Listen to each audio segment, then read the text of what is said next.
it goes live, just as he goes live, the ring light falls over. Good afternoon. My name is Del Rodriguez, and this is Flabonga Monthrothacube. With me today, I have Kevin Lord. Good afternoon. How are you? Apart from your light Good. falling down. Thank you for joining me, by the way. No I'll start with the easy questions first. What is the best pun you've had made or joke made based on your last name? Yeah, good one.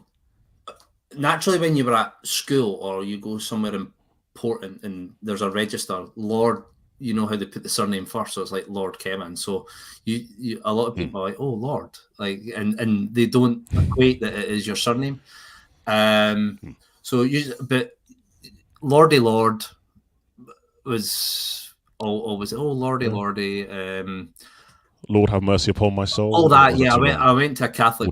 I went to a Catholic in primary and secondary school, so it was thrown down my throat. Really.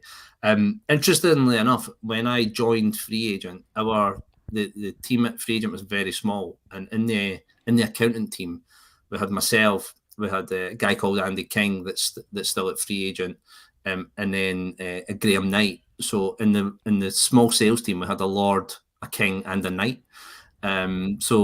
Yeah, we all went out and had armory on, and we all rode about in horses and stuff like that. But yeah, it was quite a weird one. Yeah, we've got Lord, Knight, and a King all in one team, so it was good. So yeah, just the usual sort of Bible stuff, and going to Catholic school was Jesus this or Lord that. Okay. Yeah, so all good.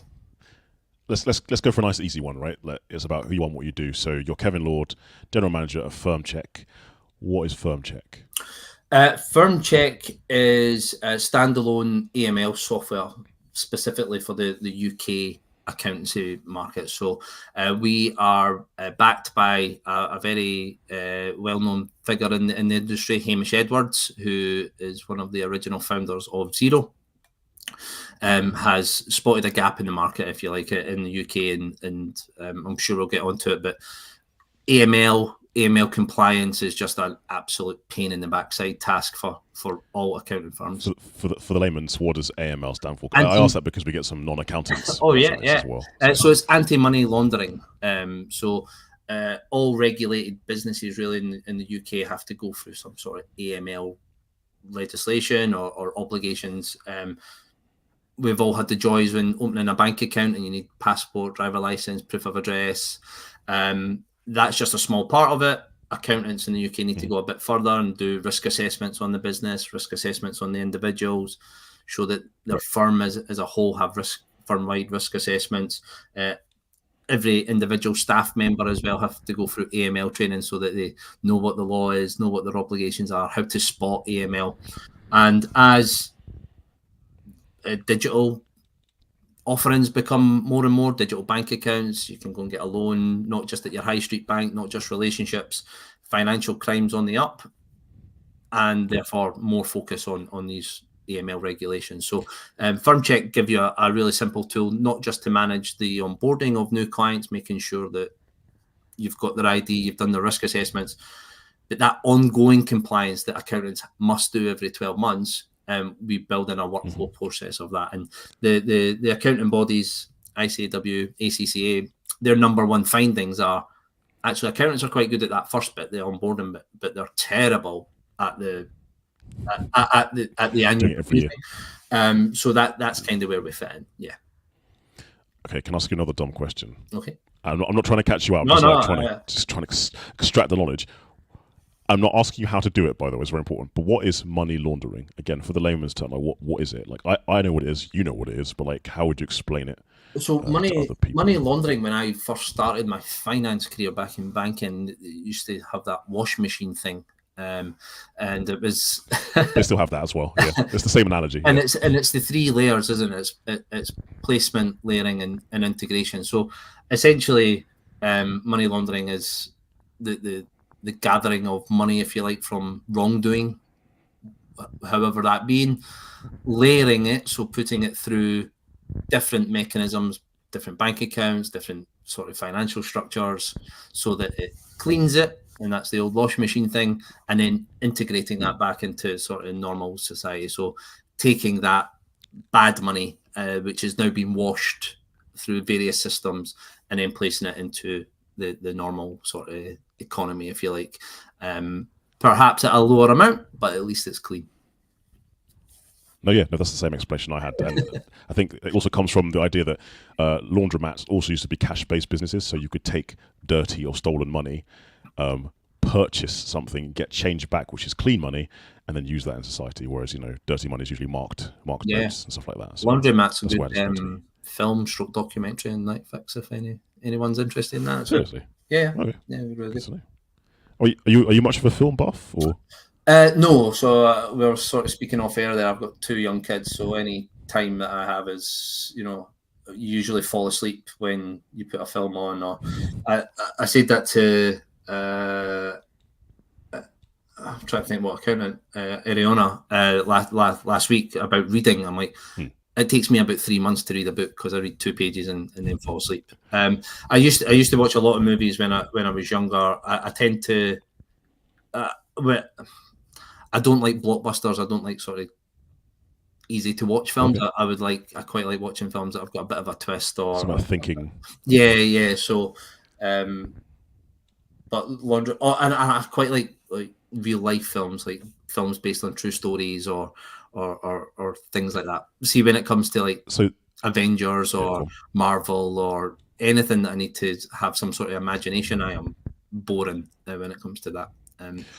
So when you said real life films, the first film that came into my mind, and it's quite an old one, Lost in Translation. I've seen that. Yeah, I've seen that once in my youth, and it was more for the buzz at the end. Yeah, what does he whisper to her? And that thing, and I was just. But no, I enjoyed that film many years ago now. I was probably showing our age still. It's a really old film. We are showing our age. Yeah, shame on us. Wait, how old are you? I'm 37. I'm 38 this year, so. You're not that old. Relax, man. It's cool. You're not that old. Well, it's all right. I feel it. I feel every day. I say that because I'm 35 and I base how old people are based on my age, not how old I actually am. So. I think age is down to a lot of things. So you meet quite a lot of older. Like you're shocked when someone says, "Hey, I'm 25." You go, "Wow, are you?" Like Kaylee Graham, for example. Works at Teleroo. Like I'm always gobsmacked. Like, wow, you. When I was your age, I was a clown shoe. Like, hats off to you. And whereas you're right, some people are very mature. Very mature, bracket. And likewise, I've met people who go, "What? You're 45." Like, why? Yeah. So, but why? Why? Yeah.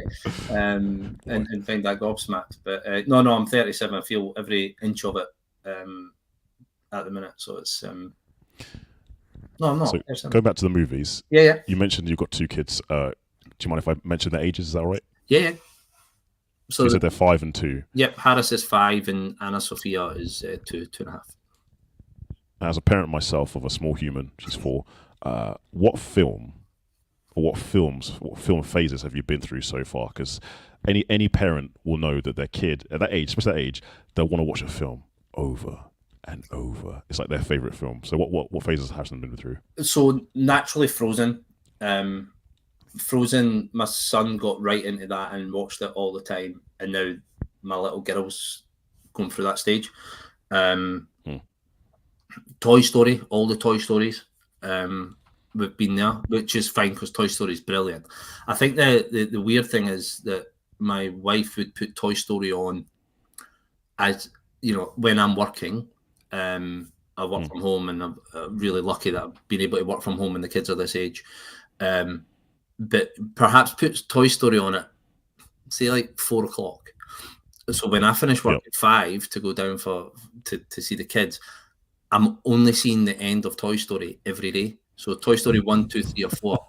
But I cry. I cry at everything. I cry at movies. I cry at like the Olympics. I cry at like people just doing good things. So like almost. Oh, you're a crier. Okay. Oh, I'm a huge crier. Didn't know that about you.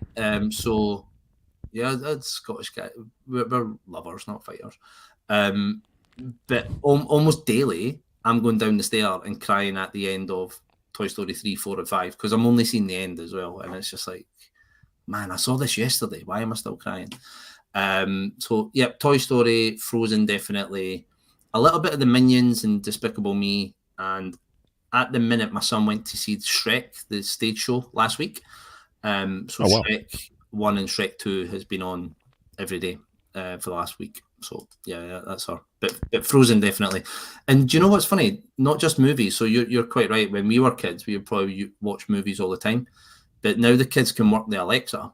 So it's the Frozen soundtrack that's on twice a day, 3 times a day, and in the car, because you can just get music on demand. And it's just like, it's the tunes. Encanto. It's funny you say that. I had to put my foot down with my daughter. So I found a band, I think called My Last Night or Our Last Night. They do metal-esque covers of Disney songs. And I was like, if I'm going to have to listen to this stuff, it's going to have some edge to it. So yeah, I think Our Last Night, they do a cover of all the Disney princess songs.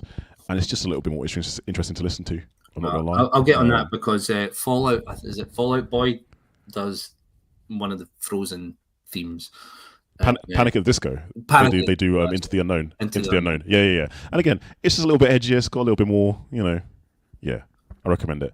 All right, let's bring it back to work. Okay. Behind you, you've got some Post-it notes. I assume that they're work related. What are they for? What's going on? What's happening? Well, they do, and do you know what? I've done lots of keynote speeches in the last 5, 6, 7, 8 years that I've been involved. Longer, 9 years that I've been involved in the industry. And when we talk about digital adoption, one of my first sort of tips to anyone with digital adoption is get a big pile of Post-it notes and use pen and paper and put your processes on the wall so that you can visualize it and you can spot things that you repeat. And usually if you repeat the same thing over and over again, it's a good place to go and get tech to fix that repetitiveness.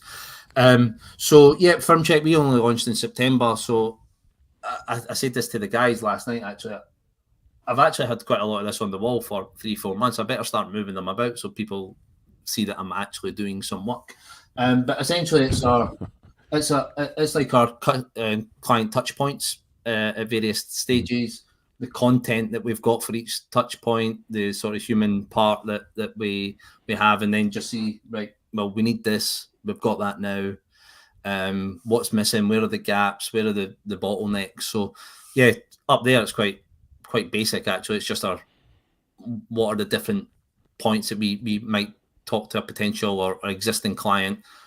What are we doing just now to help them through that journey, and what do we need? Is it video work? Is it a case study? Is it a training session? Is it education? Whatever. Yep. And then the bit at the tops of the human touch point. So it's just a little bit to help me visualize it at each point. It does change every now and then, but yeah, for all the digital tools out there and great. Sometimes it's great just writing on a Post-it note and firing it on the wall. But yeah, that's.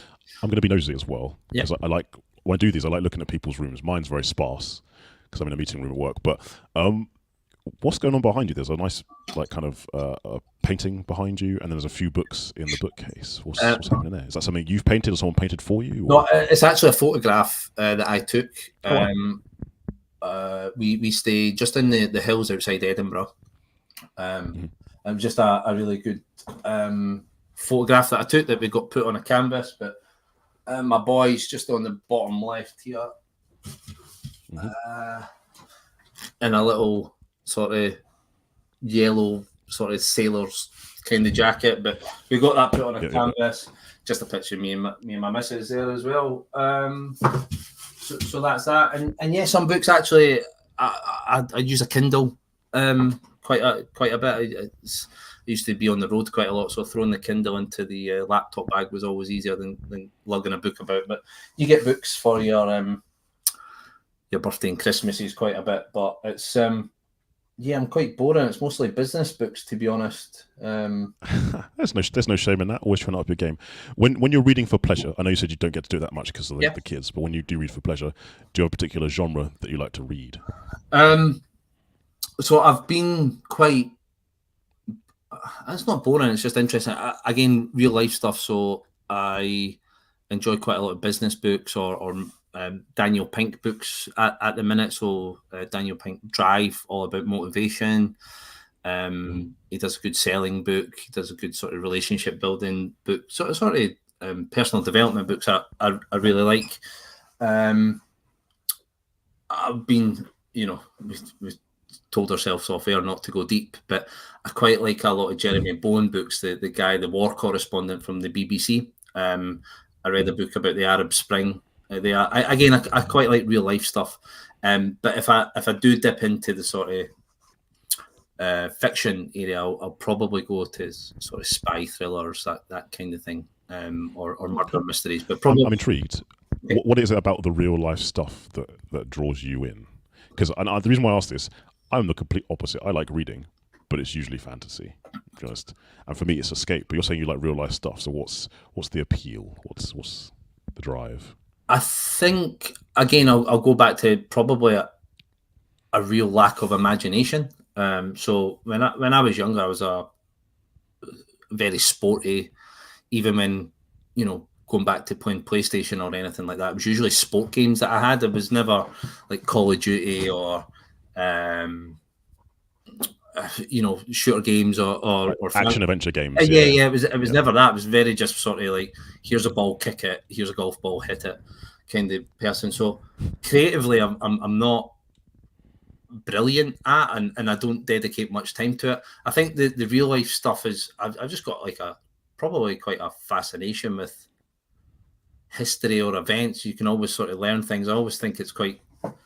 I probably bring it back to work. It's always good to be able to have these little nuggets of facts every now and then, and it's probably just a lame attempt to come across as knowledgeable. I said in my LinkedIn post, I better dust that black. Definitely not lame. I think you're a very knowledgeable person for sure. Like, I'm just good. Whatever you read makes sense. At blagging. I used to always say, I've got a degree in engineering, but my best degree is blagging and arse wiggling, because you get more out of that. So I think I'm just interested in things that happen, and certainly before kids, me and my wife used to go traveling quite a lot. So knowing what happened in these countries and why these countries are how they are. So yeah, I don't know.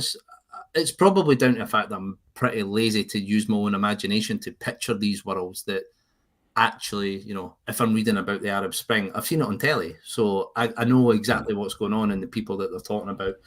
But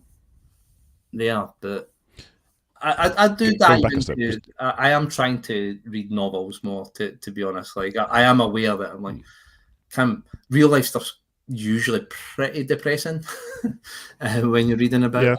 They're usually about major events that are depressing. So, and I do need to get a bit of escapism. I like cooking, so I tend to use cooking as my escape. Okay. Do you have a signature dish, like one that you prepare to show off to guests, or one you maybe cook for your wife if it's fancy? What's your signature dish? I'll do a ox cheek ragu.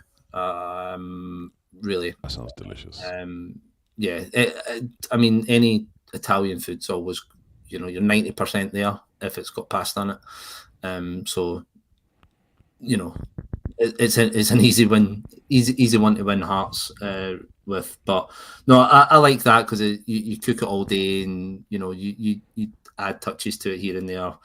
So I do like that. It's a bit of a cop out as well because you bung it in the oven for 5 hours and just let it disintegrate. But if I've got time, which I don't have recently, making fresh pasta with that is worth it as well. But that's usually my not I wouldn't say my go-to, because ox cheek's quite hard to get, and you use a good wine with it. So it's anyone can make a spag bol. So I love a spag bol.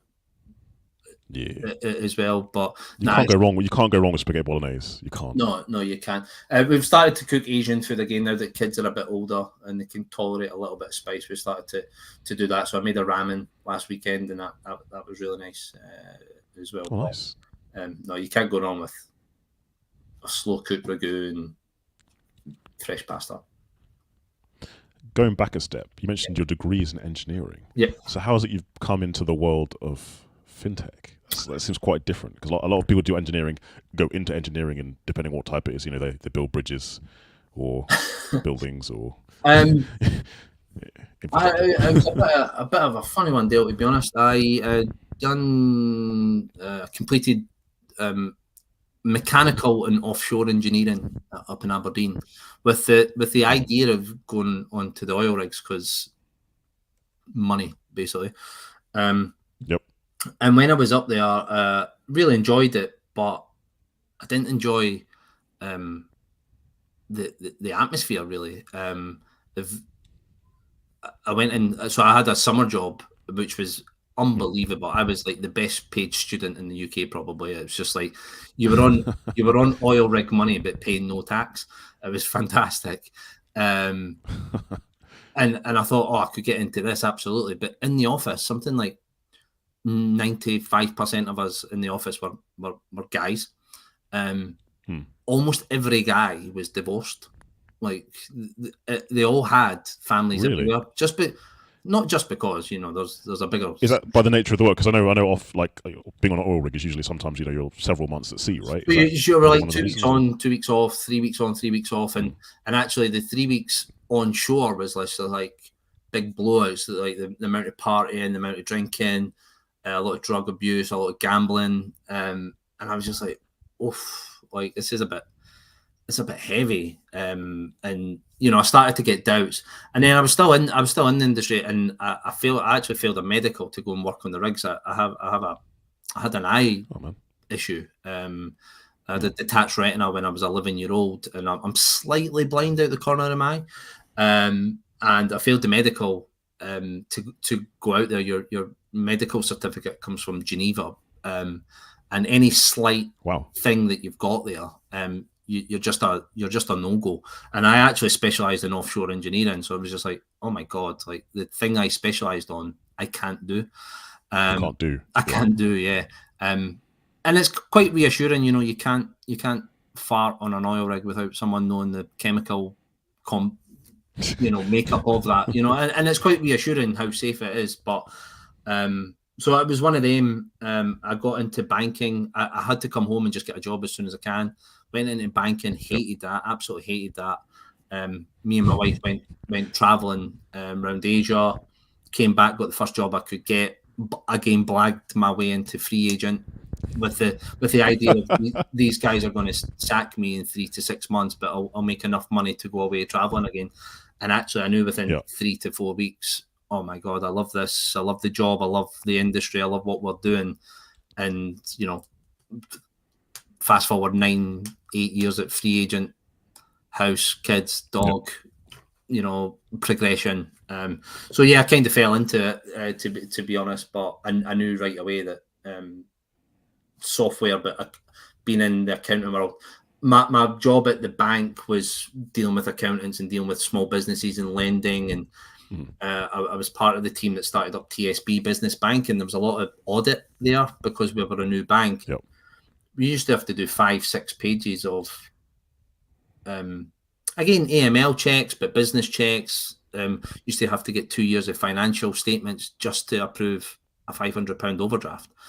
And then I went into free agent and go, oh my god, there's software that done all that for us, and I never knew anything about free agent or Zero, and I was just like, this could change the banking industry, never mind the accounting industry. So I knew within 3 or 4 weeks that the reason I hated the bank work so much, there is a solution for it, and the software was the solution, and open banking coming in. So yeah, I kind of bit the bug as soon as I joined free agent.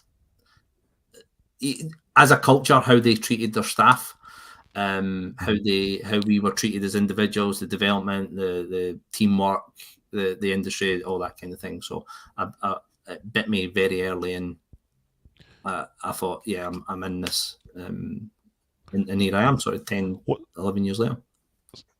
So a bit of a weird question. When it comes to AML, when you did it at the bank and when you kind of do it now, what's your favorite thing about it, and what's your least favorite thing about it?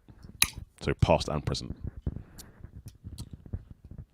So they're probably, well, they're kind of both the same, and my least favorite thing was like the time and how it almost just delayed the whole process for everything. So you were a business, you had 5 directors, you wanted to open a bank account.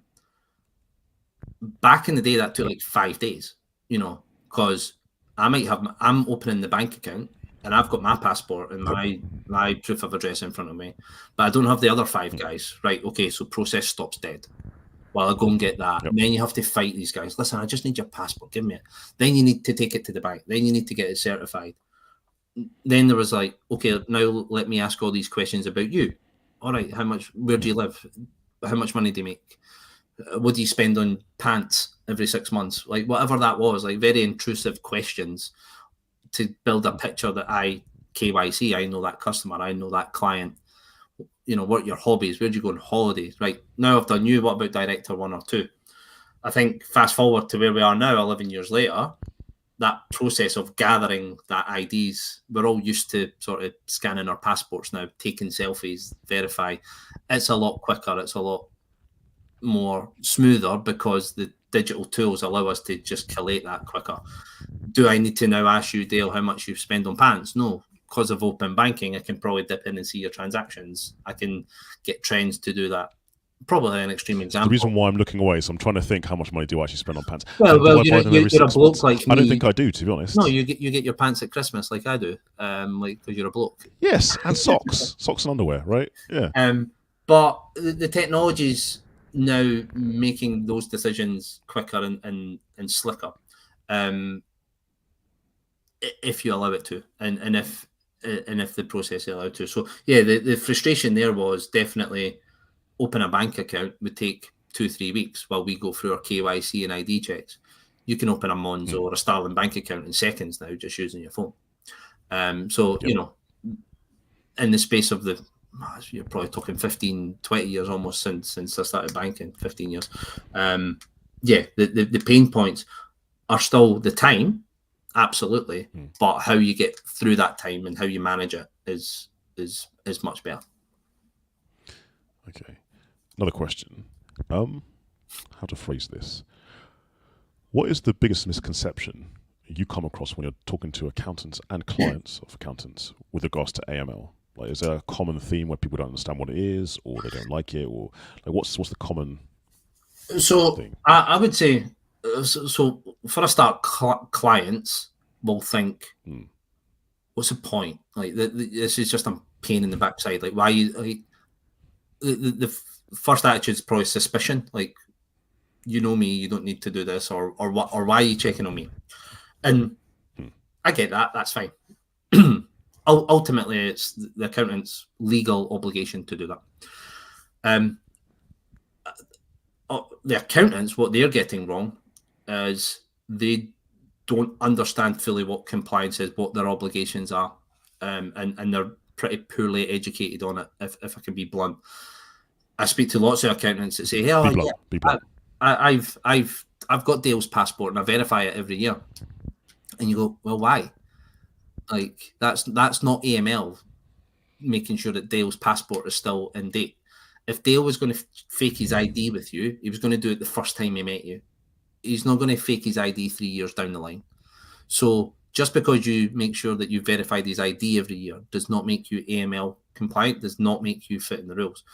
What does is making sure that you've done a risk assessment on Dale's company. Are they still trading how they say they are? Are they doing day-to-day activities that aren't suspicious, that kind of thing? And the biggest misconception is AML should be almost fundamental umbrella on all your daily tasks. You know, if you're doing daily bookkeeping for these people, if you're going into, you're doing a bank rec for these people, does that make sense? It's all about knowing your customer.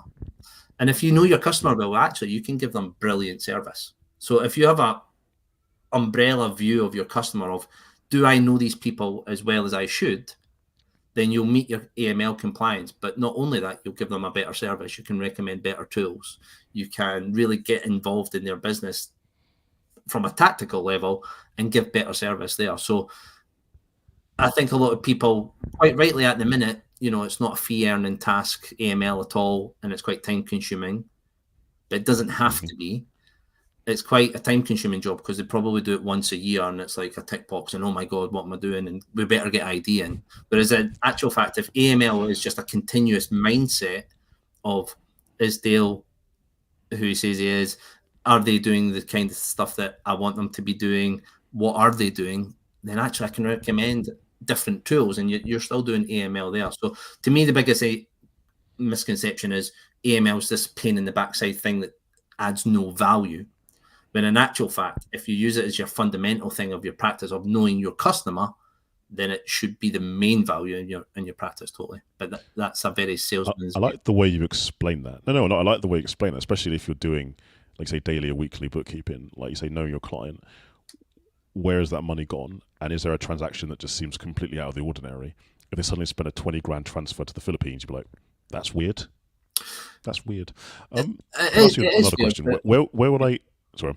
On you go. I was gonna say, where would I go to learn more about this kind of stuff? Let's say I'm nervous, I'm apprehensive, and maybe my mindset is AML is a tick box thing. Where would I go to get more information?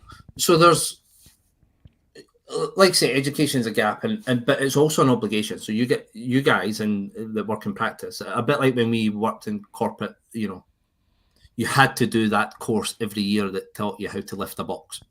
We all know how to lift a box, but you have to watch that cartoon of a guy showing you how. And that's kind of what AML is as well. So we provide AML training for free. You don't even need to be a customer. You can just sign up to education.firmcheck.com, where we have AML training courses and things like that. We do have an AML summit coming up at the end of this month, the 27th to the 29th of February. It's virtual. We've got guest speakers from the accounting bodies, AML consultants, that kind of thing, giving practical tips on, especially for accountants, on what is AML, what makes you compliant, what processes do you need in place, how does software work with that, some practical guides and tips and workbooks to take away for you into your practice. So the AML Summit at the minute, we're coming into the industry to say, hey, there's an education gap here first and foremost. Let's not just treat AML as the fire extinguisher in the corner of the restaurant. Actually, AML should be knowing your customer should be the main thing in your practice. And what falls out at the back of that is, yes, AML, but B, service, B, the tools that they use, C, revenue, really. Because if you know your customer, you can give them a much, much better service. Okay. That makes sense. I'm going to take it on a slightly different tangent for now. Let's talk about something very, very important. Your beard. Okay. It's mighty. It's had a trim. How did you get it so mighty? Like, were you an early bloomer? Did you have like stubble when you were like 12 years old?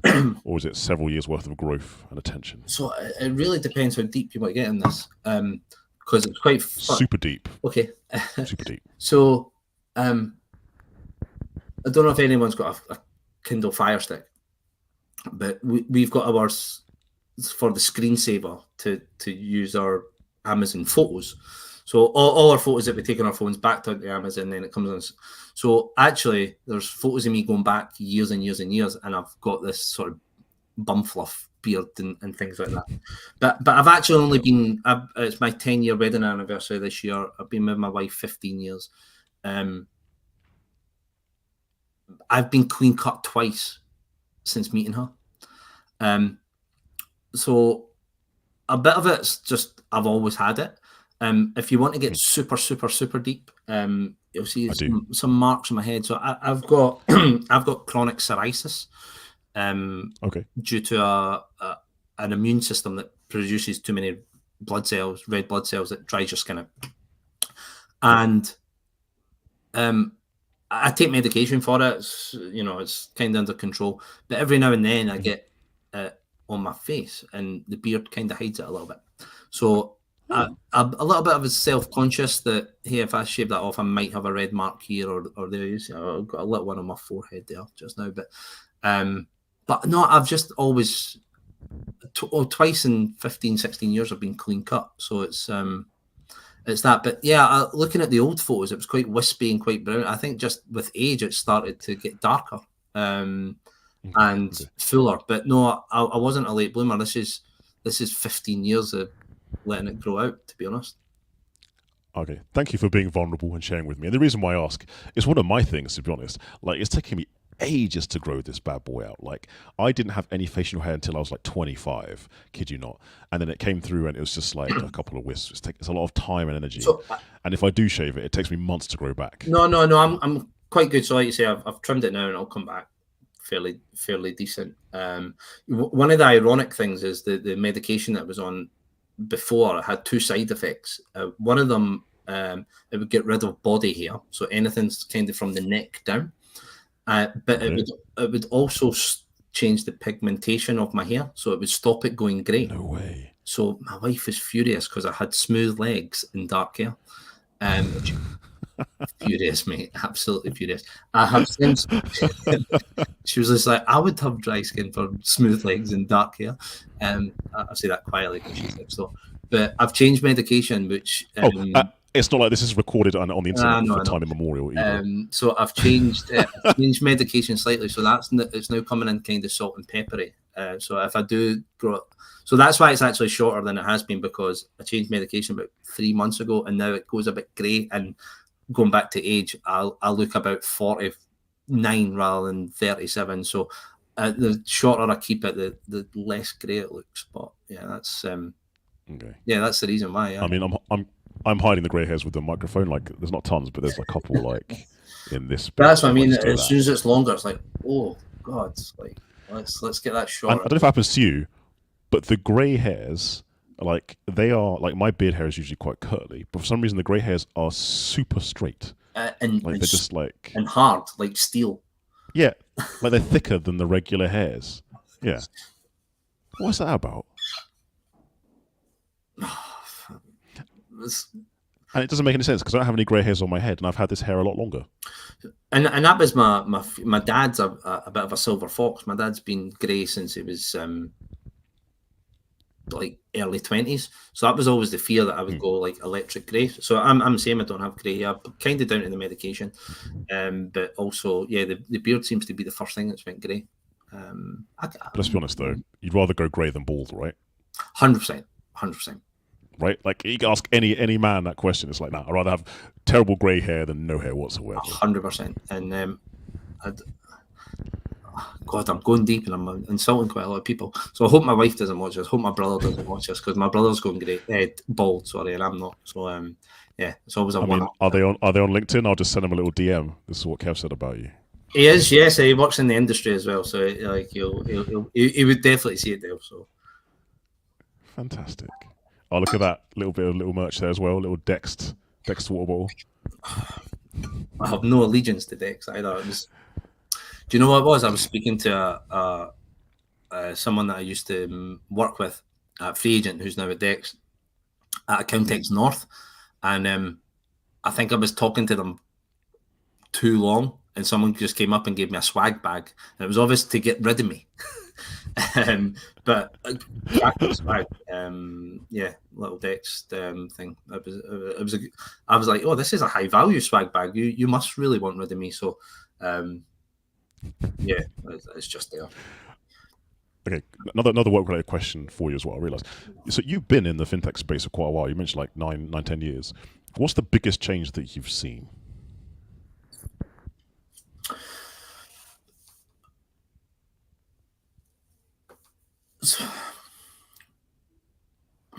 Good question.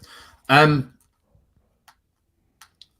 I think I said this to you a couple of weeks ago when we were organising this. So Hamish, our chairman, is coming over to do the keynote speech at Accountex. And he's actually coming over to say, hey, I came over 15 years ago to launch Xero, and I gave one kind of speech. I'm now coming over to the UK 15 years later, and I'm basically doing the same speech. Nothing much has changed in terms of adoption and people using digital tools. And I kind of get, I do agree. I think adoption is poor, and they also like the biggest change is there's no change. But I would definitely say mindset. I think when I joined Free Agent, a lot of when you were speaking to accountants and things like that, especially like your Free Agent, your QuickBooks, your Xero kind of thing, it was, are you trying to steal our customer? You're trying to steal our customer. You're trying to devalue our job. You know, that was definitely the mentality when I joined the industry. In their defense, in these accountants' defense, there has been advertising by some providers who've literally said that. They've been like, you don't need an accountant or bookkeeper anymore. 100%. I'm just like, what?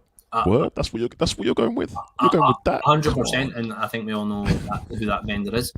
You know, and I hate seeing the TV adverts when it, and like I say it to my wife, do you know how harmful that is to all of us?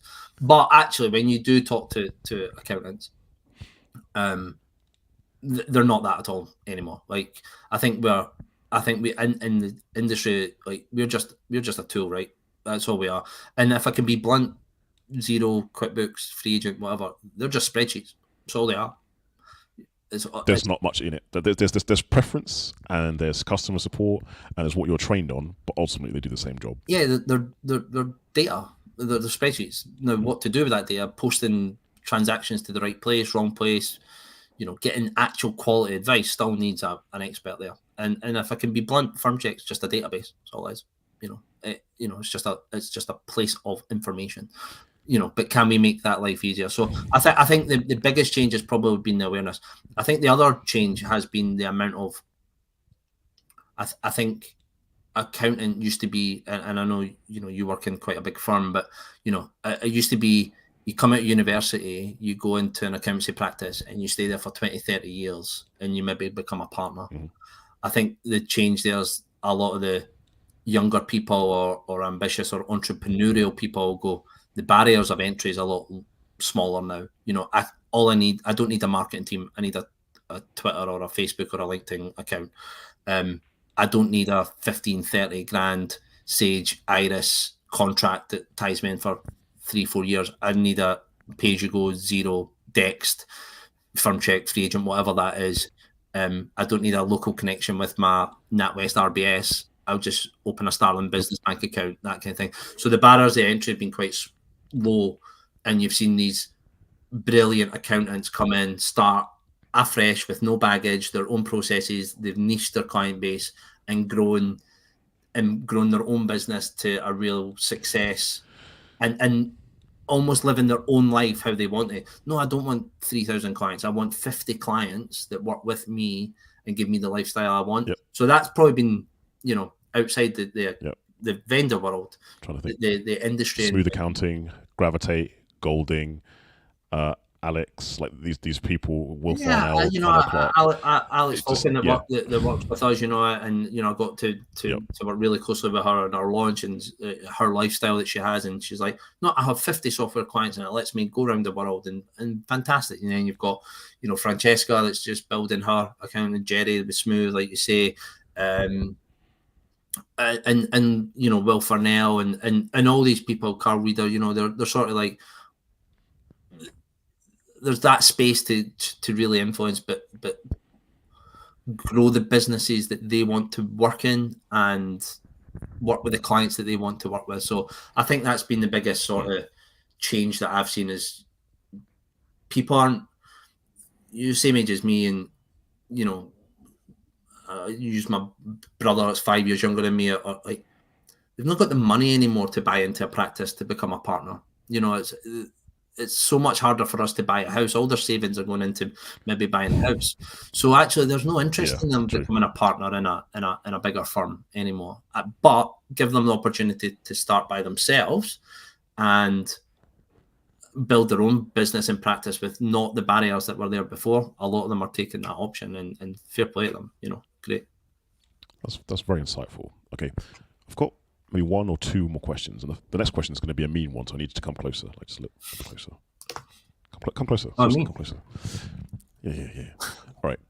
So if Firmcheck is just a database, why Firmcheck? Oh Christ! Now I need it back. You said it, man. So like I say, we're just a database in Xero and stuff's just a spreadsheet, but they're a spreadsheet that makes your life easier, and it does a lot of that manual. Or if you's frozen, but something just happened. Am I back? I'm moving in mine. I'm moving in mine. So why Firmcheck? Well, first of all, we've got the background in sort of Xero, if you like, with Hamish, but a lot of our team that are based in New Zealand are the original Xero people. I think what we want to do is give you the tool that means that you're not worrying about it, and it's not yes, it's just a database, but at least this is a database that proactively tells you what you need to do. It stores it in one place. It makes it as smooth and easier, and it takes that sort of pressure off your shoulders to make sure that it's all in one place. So yes, it's just a database, but wouldn't you rather that database not having to be programmed by you and information entered by you, and we're pulling data from company's house and that kind of thing. So it's database, but it's up to us to keep that up to date and to prod you into what to do next. And a bit like Zero QuickBooks. Yes, it's just a spreadsheet, but at least it's a spreadsheet that's getting the data in there as smooth and as easy as possible for you. You could do it, but you could also go on a 2-week holiday and not update it, and then you're snookered. Whereas you could go on a 2-week holiday and at least your bank feeds are still pulling in information and things like that. So it's a source of data is what I mean with that, but at least it's up to date. It's always on. It's always there. If your computer breaks, it's still available. If you get a new laptop, that kind of thing. So ultimately, why? We kind of know what we're doing. We like to think we know what we're doing, but we're just there to... Are we there to take that AML task away from you? Absolutely not. But are we there to make that AML task a little bit easier mentally for you and take away that burden of manual entry or data entry or just not knowing where everything is? Yes, absolutely. And the mental anxiety that takes away from people, sometimes you can't buy that. That's pretty cool. That's a good answer. Final question. Although in saying that might be a nice moment to stop. But I usually have a question like, what do you have any kind of like nuggets of truth or insights or knowledge you want to drop as a final statement? Anything you want to share with the 3 people that watch this? I think harsh. It's only 2 because I'm usually one of the watchers. Because you're here, yeah, exactly. I read a brilliant book. It was recommended to me by someone in the accounting industry. It's called Workquake. And it was written by the head of people ops at LinkedIn, actually. And it was just talking about the different dynamics of work now, and especially after COVID, how the employer-employee relationship changed, and how if you speak to a CEO that's got a 5-year plan, he's lying, because technology moves so quick that there can't be a 5-year plan. It probably can't be a 2-year plan. I don't know. Agree and disagree at the same time. Yeah. So do I. Technology exists, but people don't adopt it quick enough for that. But I think the biggest thing that came out of Workquake is most employees now value different things, and they value time, and I'll go back to my own thing. Like, why did I feel so at home at Free Agent, and why did I feel so home at Firmcheck? I feel supported. I feel like I've got time to develop and grow. And I'm aligned to a common purpose there. And that's the 3 things for motivation. So going back to my previous answer, actually, this is all about finding 10, 20-minute fixes or issues to take. Accountants are like, you'll know yourself, it's the first week in February. No one spoke to us at all in January, and you saw the LinkedIn post and you saw like almost people are like, now we can rest. And it's just like, I totally get that. And you guys are, especially COVID highlighted it. They were the 5th emergency service for everyone, accountants were, like, can I do this? Where did I get this money? What am I going to do? So it's a stressful job, but also you've got to be selfish and use the tools there that take that stress and anxiety away. So, that my nugget is that, will technology take a task away? Absolutely not. But will it make you feel a little bit less stressed and be able to concentrate on yourself a little bit more and give you time to go and do the things that you want to do? Potentially, yeah. And if that's the case, then it's worth exploring. And on that nugget, I'm going to say good afternoon. I'm going to say thank you, Kevin, No problem.